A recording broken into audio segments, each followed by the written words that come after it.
ate at kuya, alam niyo ba na ang transportasyon ay isa sa mga pangunahing kontributor ng greenhouse gases lalong-lalo na ang carbon dioxide emissions na mula sa mga sasakyan?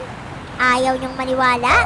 Ayon sa United Nations, karamihan sa mga kotse, truck, barko at eroplano ay umaandar gamit ng fossil fuels na naglalabas ng carbon dioxide na isang greenhouse gas na siya namang nagtatrap sa init mula sa araw na nagre-resulta naman sa global warming at climate change. Makatutulong tayo na mabawasan ang pagdami ng greenhouse gases sa pamagitan ng mga simpleng gawain tulad ng paglalakad o pagbibisikleta kapag malapit lang ang pupuntahan nating destinasyon. Act for climate change mitigation, act for our Mother Earth. Ang paalalang ito ay hatid sa inyo ng DZOU 995, ang inyong AM station na kagapay tungo sa kaunlaran.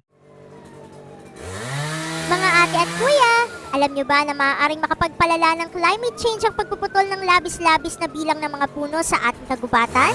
Ayaw niyong maniwala? Ayon sa United Nations, nasa 12 milyong ektarya ng mga kagubatan sa buong mundo ang nasisira kada taon dahil sa deforestation. Dahil ang mga puno ang nag-absorb ng carbon dioxide, nililimitahan ng pagkasira ng mga kagubatan ang kakayahan nito na pigilan ng greenhouse gas na tuluyang makarating sa ating atmosphere. Upang maibsan ang epekto ng deforestation, kailangan na magtanim tayo ng mga puno na siyang kapalit ng mga naputol na. Atin ang pigilan ang tuluyang pagkakalbo ng ating mga kagubatan. Act for climate change mitigation, act for our Mother Earth.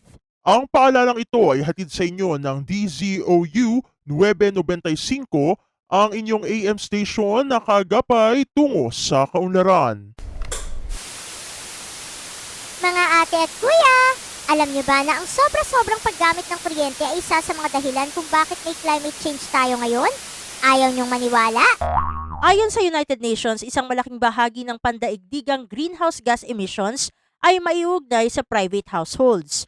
Ang tumataas na pagkonsumo ng kuryente para sa ating appliances ay nagiging sanhi ng pagtaas ng carbon dioxide emissions sa mga nakalipas na taon.